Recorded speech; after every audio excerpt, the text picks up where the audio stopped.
What's going on, ladies and gents? Welcome to another episode of Ocarina of Time. In the last episode, we received the Ocarina of Time from Zelda. Wait, did we? Yeah, we did, because I remember that we did do some mini games, so that's why I was a little bit confused. Was that the same episode where we retrieved the Ocarina of Time? I'm going to say that it was. So we retrieved the Ocarina of Time in the last episode, and today, before we visit the Temple of Time, we're going to do a little bit more sidetracking because later on we're going to need to, well, not later on, but right now we need to do something before visiting the Temple of Time. But I don't want to do it in the afternoon or late in the evening like this, you know? I want to do it when it's when it's morning, pretty much. So sorry, I was trying to play Sun's Song, but I was about to play Zelda's Lullaby. That's not right. Let's see if I can even remember how to play it. There you go. So it's right down up on the C-stick. I will have to remember that. And by remember that, I mean forget eventually. And it's not even morning yet, it is nighttime, so let's try that once more. Okay, there we go. A bit of a weird and boring intro to the episode, I guess, but here we are in Lon Lon Ranch, ladies and gentlemen. Of course, as the name implies, there are a bunch of animals, but specifically there are horses here. And I believe that there are cuckoos somewhere around here, but I don't see any right now. But let's see what this little lady has to say. Oh, look at that little horse next to her. That will be Epona. Oh, it's the fairy boy again. I heard that oh yeah, we did meet her already. Why am I talking to her like she's some type of stranger? But we met her at Hyrule Castle grounds, remember that? She was the one that gave us the chicken that woke up the dude that looks like Mario, who is actually her dad.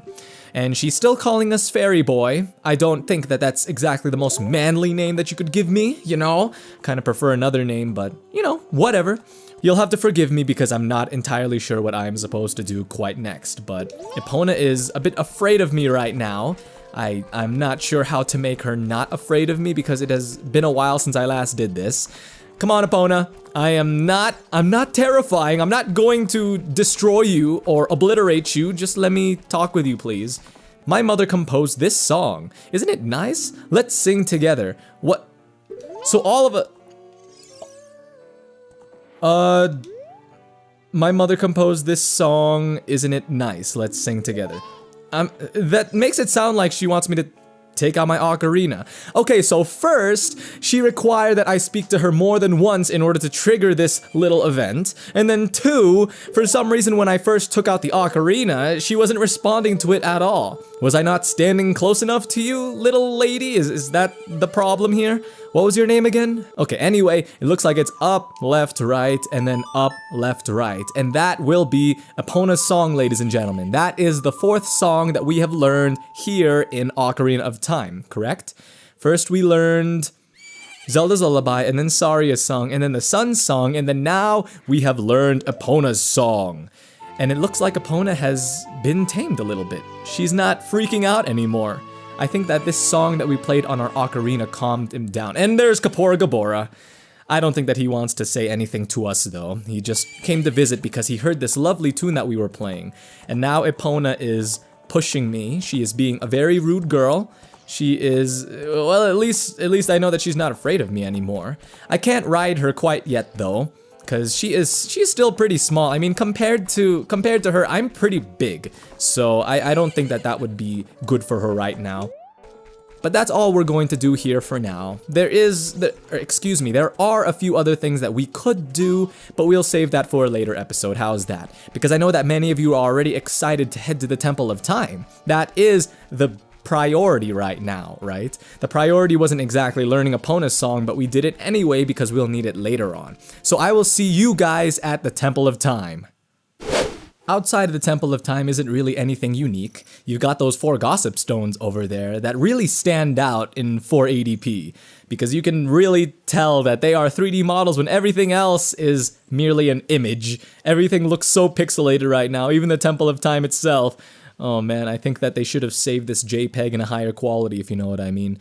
But here is the Temple of Time, and that is the pedestal where we must place the 3 spiritual stones. Link might not know that, but we know that. I'm really not sure if Link knows that. Does Link even know what he's supposed to do with these 3 spiritual stones that he received, thinking about it? Was it clearly explained? There are 3 hollows and an inscription here. Ye who owns 3 spiritual stones, stand with the Ocarina of Time and play the Song of Time. That is how the inscription reads. Well, even though I don't think that anyone else described in detail what we are supposed to do with these spiritual stones, at least this inscription over here was so kind to explain it for us. And I surprised myself, ladies and gentlemen. I was able to play the Song of Time on the first try. Not bad, but I'm going to say that it is probably because I played it so many times in Majora's Mask. I know that you guys know what I'm referring to. That special game mechanic that makes Majora's Mask so unique and at the same time so challenging. Someday, I'm going to have to do a Let's Play on that game, because it is one of my favorite Zelda games. And same goes for many other Legend of Zelda fans out there. Majora's Mask ranks among the top Zelda games for many people, if not the best Zelda game for some people. Now let me ask you guys, what is your favorite Legend of Zelda game? I would like to share what my favorite Legend of Zelda game is with you, but unfortunately, I am not 100% sure quite yet what my all-time favorite Legend of Zelda game is, because there are so many good Zelda games out there. Ocarina of Time, of course, and then Wind Waker, which is the game that I just finished, and then Majora's Mask. Among those 3, I think those 3 mark in my top 3, but I probably shouldn't say much now, just in case someday I do a top 10 on my top 10 favorite Zelda games. I wonder, that would be a pretty good top 10, right?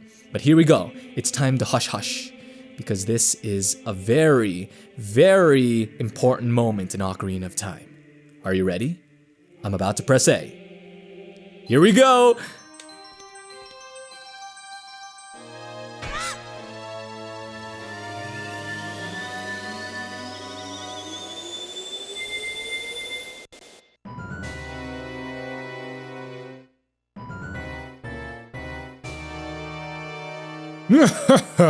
Excellent work.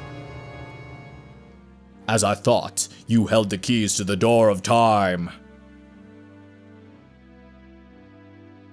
You have led me to the gates of the sacred realm. Yes, I owe it all to you, kid. Now maybe, just maybe, Link did something that he was not supposed to do. As cool as it was, grabbing the Master Sword from that pedestal and basically being marked to the Chosen One, I think that he might have done something wrong here. Wake up, ShdwjGaming, the Chosen One. See? I told you! Chosen One, I wasn't joshing you. He is the Chosen One. Just like from that movie Kung Pao. I doubt that any of you would get that reference though. It's such a funny movie, but at the same time I know that it's not something that was all that popular back then. I think. It came out early 2000, I believe, but that's not what we're here for. We're not here in this mystical and mysterious chamber filled with blue just to talk about Kung Pao. I am Rauru, one of the ancient sages. Ages ago, we ancient sages built the Temple of Time to protect the entrance to the sacred realm. This is the Chamber of Sages inside the Temple of Light. The Temple of Light, situated in the very center of the sacred realm, is the last stronghold against Ganondorf's evil forces. The Master Sword, the evil, destroying sword that you pulled out of the pedestal of time, was the final key to the sacred realm. ShdwjGaming, don't be alarmed. Look at yourself.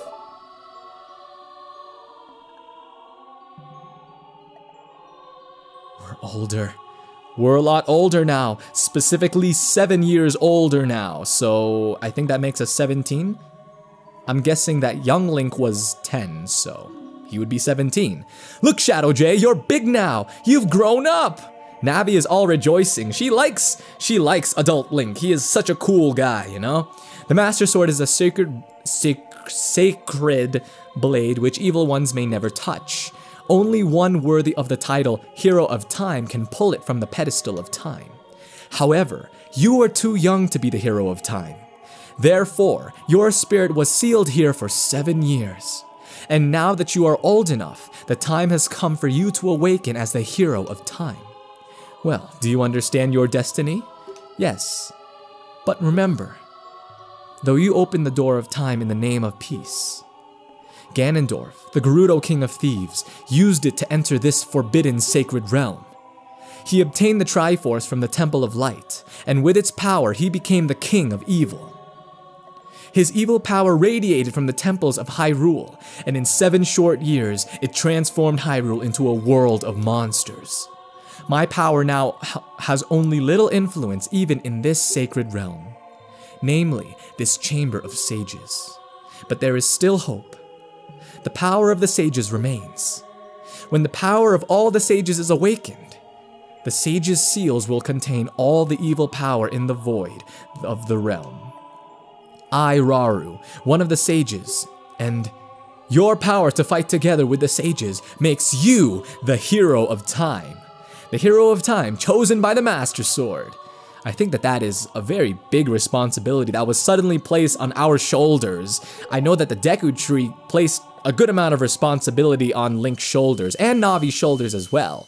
But now that we are talking to a sage himself who is now calling us the hero of time, we now have a big task, a big responsibility on our hands. And as he said, we must understand our destiny, which is to defeat Ganondorf, the Gerudo King of Thieves, as the hero of time.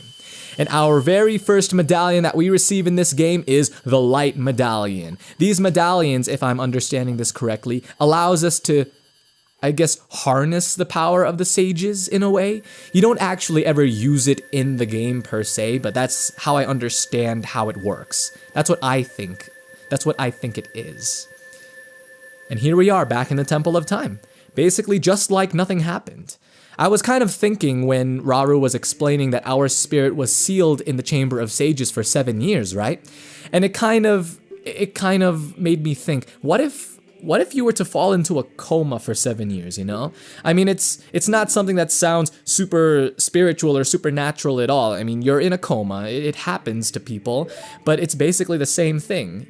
You enter into a coma and then you wake up, and then the next thing you know, a lot of time has passed. And I think that is, of course, that's depressing. That's really sad. And I think that wouldn't Link feel the same way too? Or does he just not care that 7 years has passed? I don't know. Aside from Sorry, he didn't really have many other friends, right? So I don't know. You can't help but wonder what Link is feeling about all of this. When evil rules all, an awakening voice from the sacred realm will call those destined to be sages who dwell in the 5 temples. One in a deep forest, one on a high mountain, one under a vast lake, one within the house of the dead, one inside a goddess of the sand. Together with the hero of time, the awakened ones will bind the evil and return the light of peace to the world. Wait a second. Was there a prophecy regarding all of these events that will take place in Ocarina of Time? Because this person who has just introduced herself or himself as Sheik, himself, and nice save if you know what I'm talking about. But this person is talking about how the hero of time and the sages are supposed to defeat Ganondorf, so it can't, how do I word this? It makes me wonder, you know, if there was a prophecy regarding these events before all of this took place, you know? If you believe the legend, so it's a legend, okay. You must look for the 5 temples and awaken the 5 sages. One sage is waiting for the time of awakening in the forest temple. The sage is a girl I am sure you know. Because of the evil power in the temple, she cannot hear the awakening call from the sacred realm. Unfortunately, equipped as you currently are, you cannot even enter the temple. But if you believe what I'm saying, you should head to Kakariko Village. Do you understand, ShdwjGaming? Yes, sir, or ma'am, I do understand. Link is really a very very trusting guy, even though he meets this person that is dressed up as a ninja, is basically a ninja, and is telling him to do all of these things. He's going to trust her anyway because he has no choice right now. Looking at everything that has happened within these 7 years, just take a look. The world looks like such a dark place nowadays, thanks to Ganondorf, who broke into the Temple of, not the Temple of Time, the Sacred Realm, and apparently did he grab the Triforce or something like that? I think he obtained the Triforce of Power, as many of you know. So, and look at this! This place is full of a bunch of Redeads. This is terrifying. What happened to everyone that was once here? I remember when I was a kid, what I thought was that all of these people that were once in the marketplace were now Redeads, and that they were transformed by Ganondorf's evil power into these terrifying creatures known as Redeads. But anyway, this is where I'm going to cut the episode for today. Thank you guys, as always, for tuning in. If you enjoyed the episode, please don't forget to leave a like. It really helps in growing the channel. And if you would like to see more from me, please don't be afraid to hit that big red subscribe button. I will see you guys in the next episode of Ocarina of Time, but until then, take care, guys.